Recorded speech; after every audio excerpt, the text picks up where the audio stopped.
ભારતે પાકિસ્તાન પર કરેલા ઓપરેશન સિંદૂર પછી પાકિસ્તાને ભારત પર વળતો મિસાઇલ અને ડ્રોન એટેક કર્યો। ભારત પાસે રશિયા પાસેથી ખરીદેલી S-400 એર ડિફેન્સ મિસાઇલ સિસ્ટમે પાકિસ્તાનના એક પણ મિસાઇલ કે ડ્રોનને સફળ ન થવા દીધું। તેણે હવામાં જ પાકિસ્તાનના બધા મિસાઇલ અને ડ્રોનને તોડી પાડ્યા। એક પણ ડ્રોન કે મિસાઇલ ભારતના શહેરો પર ત્રાટકી ન શક્યું।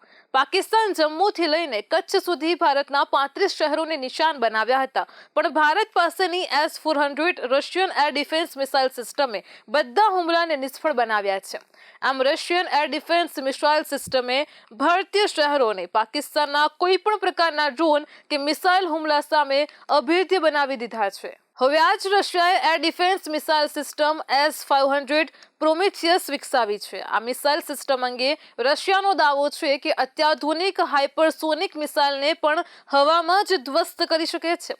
વિશ્વની ગમે તેવી મિસાઇલ આ મિસાઇલ સિસ્ટમની પકડમાંથી છટકી શકતી નથી। રશિયાએ તેની આખી રેજિમેન્ટ બનાવી છે અને તેના કારણે ભવિષ્યમાં યુરોપ કે અમેરિકા તરફથી આવનારું કોઈ પણ મિસાઇલ આ મિસાઇલની નજરમાંથી બચી નહીં શકે। રશિયાની આ મિસાઇલ સિસ્ટમ અમેરિકા અને નાટોના નાકમાં દમ લાવી શકે છે। આ મિસાઇલ એક સાથે અનેક લક્ષ્યાંકોને વીંધી શકે છે। આ defence system intermediate range ballistic મિસાઇલનો પણ ખાત્મો બોલાવી શકે તેમ છે। બસ તેને અર્લી વોર્નિંગ એરક્રાફ્ટ અને નીચલી કક્ષામાં ફરતા જે સેટેલાઇટ છે તે ઓપરેટિંગનું સમર્થન હોવું જરૂરી છે। આ એર ડિફેન્સ સિસ્ટમને બે કન્ફિગ્યુરેશનથી ડિઝાઇન કરવામાં આવી છે। આ સિસ્ટમમાં લાંબા રેન્જની એર ડિફેન્સ મિસાઇલ સિસ્ટમ છે અને એન્ટી મિસાઇલ ડિફેન્સ કોમ્પ્લેક્સીસ પણ છે। રશિયાની આ સિસ્ટમ સ્ટીલ્થ ફાઇટર જેટનો પણ ટ્રેક રાખી શકે છે। આમ તેની air defence missile system F-35 અને F-22 જેવા ફાઇટર જેટ્સનો પણ ટ્રેક રાખવા માટે સમર્થ છે। તે કોઈ પણ મિસાઇલનો ચોકસાઈપૂર્વક ધ્વસ્ત કરી શકે છે। આમ તે ટાર્ગેટને પિનપોઇન્ટ રેન્જથી પણ ઠાર કરી શકે છે। આવી એક S-500 મિસાઇલ સિસ્ટમનો ખર્ચ 2020માં $70 થી $80 કરોડ હતો અને તે 2025માં વધીને $3 અબજ પહોંચી ગયો છે। પરંતુ તે જે રક્ષા કવચ પૂરું પાડે છે તેની સામે કદાચ આ ખર્ચ તો કશું જ નથી। S-500 મિસાઇલ સિસ્ટમને દુશ્મનના બેલિસ્ટિક મિસાઇલ અને હાઇપરસોનિક ક્રૂઝ મિસાઇલને તથા એરક્રાફ્ટને આંતરી શકાય અને ખતમ કરી શકાય તે રીતે ડિઝાઇન કરવામાં આવ્યું છે। એન્ટી બેલિસ્ટિક મિસાઇલ માટે તેની રેન્જ 670 કિલોમીટરની છે અને એર ડિફેન્સ માટે તેની રેન્જ 500 કિલોમીટરની છે। આ ઉપરાંત આ સિસ્ટમ એવી રીતે ડિઝાઇન કરવામાં આવી છે કે 4.3 મિલિસેકન્ડે પ્રતિ 7 કિલોમીટરની ઝડપે આવતી એક સાથે 10 બેલિસ્ટિક હાઇપરસોનિક મિસાઇલને તે ઉડાવી શકે છે। તે 180 થી 200 કિલોમીટરથી ઉપર આવતી મિસાઇલ કે ડ્રોનને પણ તોડવાની ક્ષમતા ધરાવે છે। જોકે તેની હાઇપરસોનિક મિસાઇલને તોડવાની તેની ક્ષમતાનું હજુ સુધી વાસ્તવિક ધોરણે પરીક્ષણ થયું નથી।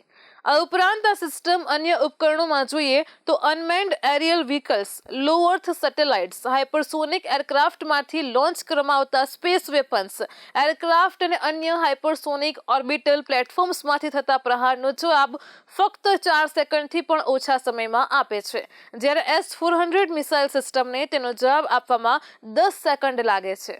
હાલમાં આ સિસ્ટમને મોસ્કોની રક્ષા માટે લગાવવામાં આવી છે। જોકે તેણે હજુ પણ જોઈએ તેવા અપેક્ષાકૃત પરિણામ આપ્યા નથી। અમેરિકાના જણાવ્યા પ્રમાણે આ સિસ્ટમ તેને ત્યાંથી 500 કિલોમીટર દૂર સુધી તેના ટાર્ગેટને શોધીને આંતરી લઈને ઉડાવી પણ શકે છે। કામગીરીના મોરચે જોઈએ તો યુક્રેન પાસેના MGM-140 ATACMS મિસાઇલનો સામનો કરવામાં પણ આ સિસ્ટમ નિષ્ફળ ગઈ છે। તેથી તેને અપગ્રેડ કરવાનું કામ પણ ચાલી રહ્યું છે।